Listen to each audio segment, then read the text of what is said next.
Supreme court द्वारा 6 स्कूलों को सीलिंग की कार्रवाई का नोटिस जारी किया गया है। हालांकि अभी लिखित में आदेश नहीं आया है। आज आवास विकास परिषद की तरफ से वो सीलिंग की कार्रवाई की जानी थी। दोपहर का समय हो चला है, लेकिन अब तक वो सीलिंग की कार्रवाई नहीं हुई, क्योंकि जो इंतजार है वो इंतजार लिखित आदेश आने का है। एक तरफ व्यापारी लामबंद है, तो दूसरी तरफ जो स्कूल हैं जहां पर जो तैयारियां थी सीलिंग को लेकर, वो अपने आप ही स्कूल संचालकों ने करनी शुरू कर दी।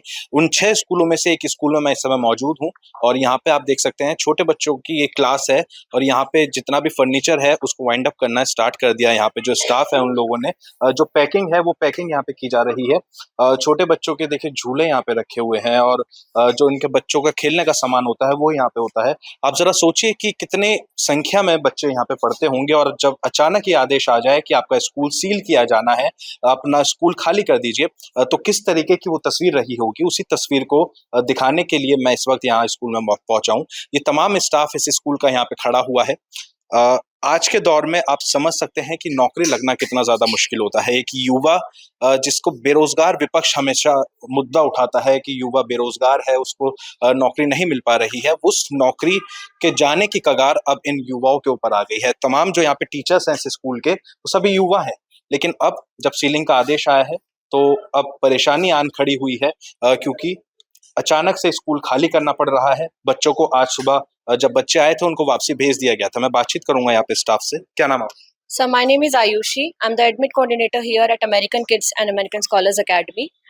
आयुषी, ये बताइए कि जैसे ही आदेश आया सुप्रीम कोर्ट का, तो किस तरीके से जब मैम ने, जो डायरेक्टर हैं यहाँ की, उन्होंने आपको मैसेज सेंड किया होगा, आपको बताया होगा कि ऐसे ऐसा ये होने जा रहा है, तो कैसा फील हुआ फिर? क्योंकि नौकरी लगना इतना आसान नहीं होता, और लगी लगाई नौकरी अगर जाने की कगार पर हो तो। बिल्कुल सर, मैं आपकी सारी बात समझ गई हूँ। और जब हमको ये पता चला कि सुप्रीम कोर्ट ने एकदम से ऐसे ऑर्डर दे दिया है कि हमारे स्कूल को सील किया जाएगा, ये हमारे लिए बहुत हार्ट ब्रेकिंग था।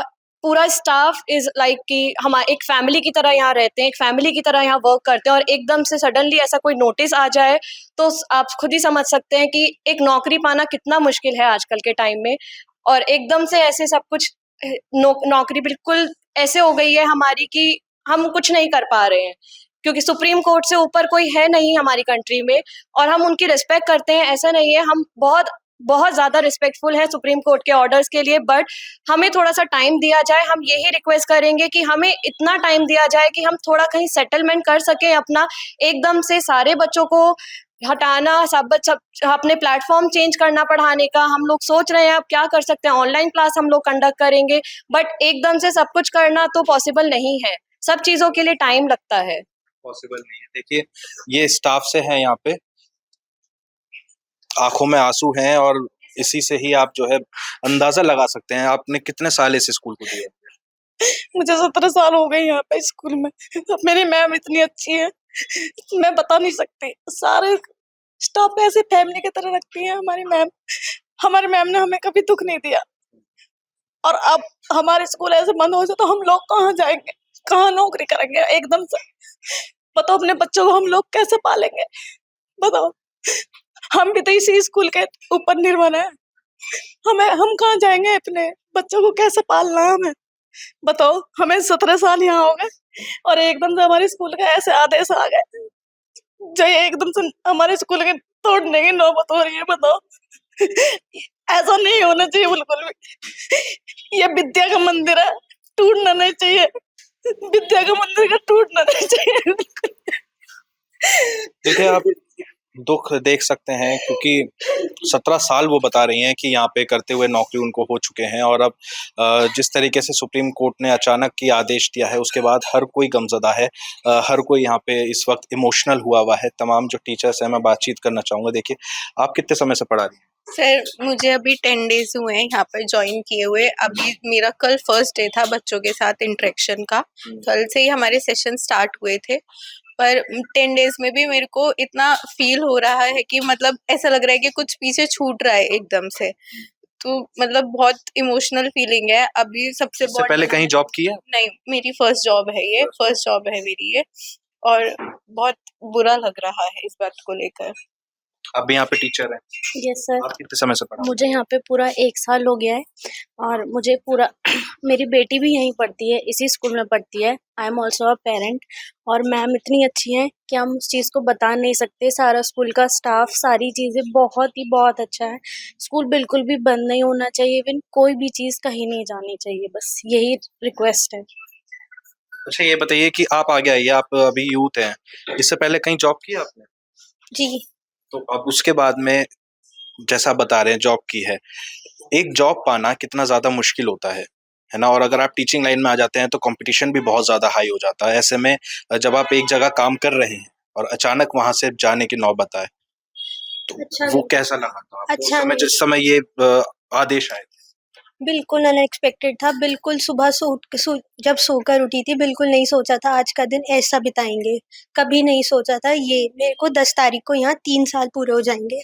जो यहाँ एक-एक जना खड़ा है, ये मेरी फैमिली है। मेरे को अपनी फैमिली को ऐसे हालत में देख के कैसा फ़ील कर रही हूँ, मैं उसे एक्सप्रेस नहीं कर सकती। इनको देखकर इतना बुरा लग रहा है, इतना हर्ट फ़ील हो रहा है कि उसको बताने के लिए मेरे पास वर्ड्स नहीं है, कैसे एक्सप्रेस करूँ? देखिए इधर भी कुछ स्टाफ है, कुछ जेंट्स स्टाफ भी है, मैं बातचीत करना चाहूँगा। आप यहाँ पे टीचर हैं? जी सर, मैं यहाँ पे पीटीआई हूँ। पीटीआई हैं आप जी यहाँ पे। तो इससे पहले कभी किसी और स्कूल में जॉब की हो? जी सर, मैं कंटिन्यू जॉब कर रहा हूँ फ्रॉम 2017 से जॉब कर रहा हूँ, तो रेगुलर ट्रेनिंग में रहता हूँ।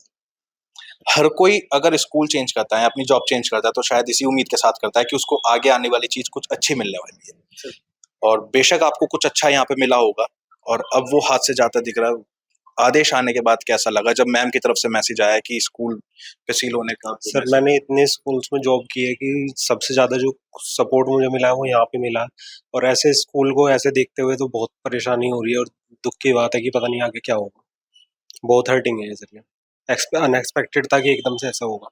अच्छा अभी अगर जैसा आप कहीं और अप्लाई करते हैं तो कितनी उम्मीद लेके चलने कि कितने समय में आपको नौकरी मिल जाएगी? सर इस टाइम पे तो जो सबको नोन होता है कि बिल्कुल भी वो नहीं है कि जॉब हो पाएगी नहीं हो पाएगी, क्योंकि सब जगह आप देखिए पूरे से यही ये चल रहा है कि जॉब है ही नहीं कहीं।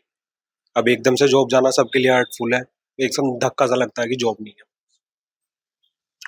देखिए हर कोई जानता है क्योंकि इस वक्त की जो भारतीय तस्वीर है वो कुछ इस तरीके की है कि युवा काफी सारे ऐसे हैं जो बेरोजगार घूम रहे हैं। हालांकि डिजिटल का दौर है, एआई का दौर है, यूट्यूब पर हर कोई वीडियो बनाता है, उस पर अगर मोनेटाइज हो जाता है चैनल तो अच्छा पैसा उसमें मिल जाता है। लेकिन जो यूट्यूब इस्तेमाल नहीं करता, सोशल मीडिया इस्तेमाल नहीं करता और बच्चों को पढ़ाना अपने लिए सबसे अच्छा मानते हैं, क्योंकि जो टीचर्स हैं और टीचर्स बच्चों को ज्ञान देते हैं और उन्हीं टीचर्स के लिए जो स्कूल है अगर उस पर सीलिंग की कार्रवाई का आदेश आ जाए, नौकरी चले जाना, बच्चों से दूरी बन जाना और कितना आप ये इमोशनल पल आप समझ सकते हैं कि ये हो सकता है।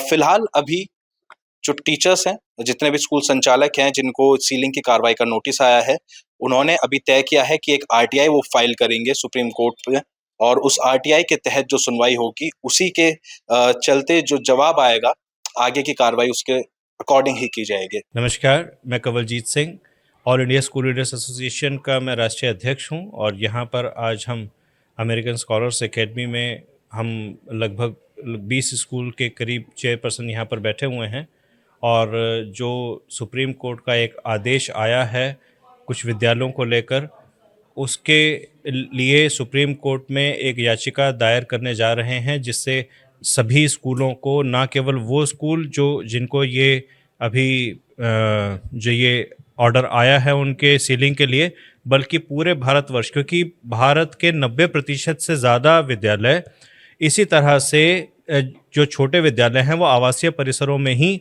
संचालित हो रहे हैं और 90% से ज़्यादा बच्चे इन्हीं विद्यालयों में पढ़ रहे हैं। ये वही विद्यालय हैं जहां पर एक आम व्यक्ति कम फीस के अंदर अपने बच्चों को पढ़ा पाता है। हर स्कूल के अंदर जो भी रिक्वायरमेंट्स होती हैं, जितने भी जो सरकार की तरफ से मांगा जाता है वो हर स्कूल पूरा करता है। बड़े स्कूल्स के अंदर पढ़ाना हर किसी के बस की बात नहीं है, ना ही बड़ा स्कूल हर बच्चे को अपने यहाँ एडमिशन दे सकता है। अगर केवल मेरिट की बात करी जाए तो कई लाख बच्चे छोटे स्कूल्स के अंदर पढ़ रहे हैं। लगभग 800 से 900 स्कूल्स मेरिट के अंदर ऐसे हैं जो आवासीय परिसरों के अंदर संचालित हैं और जितने बड़े स्कूल्स भी हैं उनको भी अपना एक्सपेंशन करने के लिए आसपास की आवासीय बिल्डिंग्स को खरीदना पड़ा है। तो अगर लबो-लबाव देखा जाए तो लगभग 95% से 100% के बीच में सभी स्कूल किसी न किसी प्रकार से आवासीय गतिविधियों के एरिया के बीच में ही संचालित हैं। लेकिन इसका यह मतलब कदापि नहीं है कि वो अपने नॉर्म्स पूरे नहीं करते हैं। हमें ये बड़ा अच्छे से समझने की ज़रूरत है कि हम जिस देश में रहते हैं वहाँ पर हमारी सबसे बड़ी जीत इस बात की होती है कि कानून से बढ़कर कुछ नहीं है, और सर्वोच्च न्यायालय का अगर कोई आदेश आया है, चाहे वो अभी अंतरिम आदेश है, सर्वोच्च न्यायालय ने ये कहा है कि फ़िलहाल ये कर 9 तारीख को उनको सूचित किया जाए कि क्या कंप्लायंस करा गया है या नहीं करा गया है। तो अभी क्योंकि सुप्रीम कोर्ट के माननीय जज के द्वारा यह खुद कहा गया है, उनसे जब आवास विकास के वकील से ये पूछा गया था कि क्या आप स्कूल्स और हॉस्पिटल्स को भी रिप्रेजेंट कर रहे हैं, तो क्योंकि अभी स्कूल्स का रिप्रेजेंटेशन हुआ ही नहीं है, क्योंकि हम लोग कहीं पर पार्टी ही नहीं थे, तो अभी जो सीलिंग की कार्रवाई है, क्योंकि वो माननीय सुप्रीम कोर्ट के सर्वोच्च न्यायालय के आदेश हैं, हमारे किसी भी विद्यालय की तरफ से कोई अड़चन नहीं आएगी किसी भी कानूनी व्यवस्था को लेकर। लेकिन हमारी तरफ से सुप्रीम कोर्ट में दया याचिका इस तरह की ज़रूर दाखिल करी जाएंगी, जो कि हम कल करने जा रहे हैं। अगर कल तक सीलिंग की ये कार्रवाई नहीं होती है तो हम उम्मीद कर पा रहे हैं कि परसों जब 9 तारीख जब ये तारीख लगी हुई है सुप्रीम कोर्ट के अंदर, तो एक पक्ष जब हमारा विद्यालय को सुना जाएगा, तो मुझे उम्मीद ही नहीं पूरा विश्वास है कि सुप्रीम कोर्ट पूरी तरह से विद्यालय को पक्ष में अपना निर्णय देगी। ऐसा ना केवल मानवीय आधार पर बल्कि करोड़ों बच्चों के भविष्य को ध्यान में रखते हुए मैं ये उम्मीद करता हूँ। जिन स्कूलों को सील करने के जो आदेश हैं वो जारी हुए थे, उनमें से एक ये American scholar American kids school भी है, और आज सुबह जब बच्चे यहाँ पे आए तो उनको वापसी भेज दिया गया। स्कूल की डायरेक्टर मोहिनी लांबा जी हमारे साथ में हैं। मैम, जो ये सुप्रीम कोर्ट का आदेश आया है सीलिंग का, और कल ही अचानक आदेश आया, उसके बाद की क्या प्रक्रिया थी, और आज आपकी प्रतिक्रिया क्या थी, और दूसरा आज जो बच्चे आए सुबह, फिर उनको किस तरीके से वापसी भेजा गया, और अभी अंदर की जो तस्वीर है स्कूल की वो क्या है? देखिए, जब कल हमें 4 बजे करीब इस बात का पता चला तो बहुत शॉकिंग था, क्योंकि हमें बिल्कुल भी इस तरह का कोई नोटिस नहीं आया था। लगातार यही बात हो रही थी कि दुकानों को और बाज़ारों के ऊपर कार्रवाई की जाएगी, स्कूलों और अस्पतालों का नाम नहीं था। और हम आवास विकास से लगातार इस बात के लिए संपर्क में भी थे कि सर, हमें हमारे लिए कोई गाइडलाइंस है, हमारे लिए कोई स्पेशल नोटिस है तो आप बताइए। तो उन्होंने कहा नहीं, अभी कोई भी इस तरह की चीज़ें नहीं है, आप लोगों का नाम इसमें नहीं है। लेकिन कल 4 बजे जब हमें पता चला कि हमारे सुप्रीम कोर्ट से ये डिसीज़न हुआ है कि 24 घंटे के अंतर्गत इसे बंद किया जाए, तो ये बहुत ही इनह्यूमन है, क्योंकि छोटे-छोटे बच्चे मेरे यहाँ पढ़ते हैं। मेरा स्कूल नर्सरी से लेके क्लास 6 तक का है, जो बिल्कुल आस-पास के मतलब 1 डेढ़ किलोमीटर से बच्चे आते हैं, और उनके पेरेंट्स के लिए यही सुविधापूर्ण और सेफ एनवायरनमेंट है, क्योंकि मेरे पास हर मानक पूरा है। एनओसी से ली हुई है मैंने फायर डिपार्टमेंट से, एफिलिएशन है बीएसए से, और मतलब हर तरह के नॉर्म्स हमने फॉलो किए हुए हैं। सारा मैप हमारा सब कुछ अप्रूव्ड मैप पे हम काम कर रहे हैं। आवास विकास के खुद मार्गदर्शन में सब कुछ बना है, जो आप देख रहे हैं। सेटबैक भी है, 16 फुट का सेटबैक है, जिसमें 10 फुट का मिनिमम होना चाहिए, हमने 16 फुट का सेटबैक दिया है। आप भी खुद देखिए कि कितना इससे ज़्यादा सेफ एनवायरनमेंट कहीं बच्चों को नहीं मिल सकता। जो सुप्रीम कोर्ट की वरी थी, जो चिंता थी, सेफ्टी को थी, सेफ्टी के हर पॉइंट को हमने ध्यान में रख के इस प्रांगण को बनाया है। तो मुझे नहीं लगता कि हम कहीं से भी कहीं इस प्रक्रिया का भाग होने चाहिए। सुबह मेरे सारे बच्चों के पेरेंट्स और गार्जियंस आए, उनकी सारी मेरे पास मतलब वीडियो रिकॉर्डिंग्स भी हैं। वो भी इतने ज़्यादा भावुक थे, क्योंकि देखिए मैम, छोटे बच्चे का जो स्कूल होता है ना, वो लाइफ का पहला स्कूल होता है, और वो बहुत ध्यान से, जहाँ तक सेफ्टी की बात माननीय जज साहब ने की है, और सेफ्टी हर पेरेंट्स की प्रायोरिटी होती है। मेरे पास जब भी कोई एडमिशन आता है, सबसे पहले बात सेफ्टी और सिक्योरिटी की होती है, तो उस चीज़ के लिए अमेरिकन किड्स हमेशा तत्पर है। इसी अमेरिकन किड्स में जो बच्चे पढ़ते हैं, उनमें से एक बच्चे के पेरेंट हमारे साथ में यहाँ पे मौजूद है, मदर पेरेंट है। क्या नाम है आपका? राशि शर्मा। राशि शर्मा। जी। मैम आपका बच्चा इस स्कूल में कौन सी क्लास में यूकेजी स्टैंडर्ड यूकेजी जैसे सुप्रीम कोर्ट का आदेश आया एकदम स्कूल बंद करने का, सील करने का, तो उसके बाद फिर आपने क्या सोचा कि बच्चा इस स्कूल में पढ़ता है, अब आगे कैसे करेंगे, क्योंकि पहली सीढ़ी है, बच्चे की शुरुआत है, और शुरुआत में अगर ऐसा होता है एक्चुअली सर अमेरिकन किड्स बहुत ट्रस्टेड स्कूल है। मेरी बेटी भी इसी स्कूल से पास आउट है, इसीलिए मैंने बेटे का भी एडमिशन यहाँ कराया। तो मुझे लांबा मैम पर पूरा विश्वास है, वो कुछ ना कुछ हमारे बच्चों के लिए अच्छा ही सोचेंगी। जी सर। अच्छा सोचेंगे। लेकिन जब ये आपने खबर सुनी कि सील होने जा रहा है, तब आपकी कैसी प्रतिक्रिया थी? सडनली पता चला सर, अभी तक तो सुबह ही हम लोग को पता चला है कि ऐसा कुछ हो रहा है, लेकिन एक ट्रस्ट बहुत है स्कूल पर, तो बच्चा हमारा पढ़ेगा इधर अमेरिकन किड्स में। जी जी। अगर मान लिया जाता है कि स्कूल में सील लग जाती है और स्कूल को शिफ्ट करना पड़ जाता है, तो क्या आप बच्चे को फिर भी दूर भेजने के लिए तैयार होंगी जहाँ पे स्कूल ये शिफ्ट हो? हाँ जी बिल्कुल, एडमिशन हो चुका है, जाएगा। आपके राज्य की खबरें, आपके शहर की खबरें सबसे पहले जानने के लिए देखते रहें अमर उजाला। चैनल को सब्सक्राइब जरूर कर लें और पाएं हर अपडेट।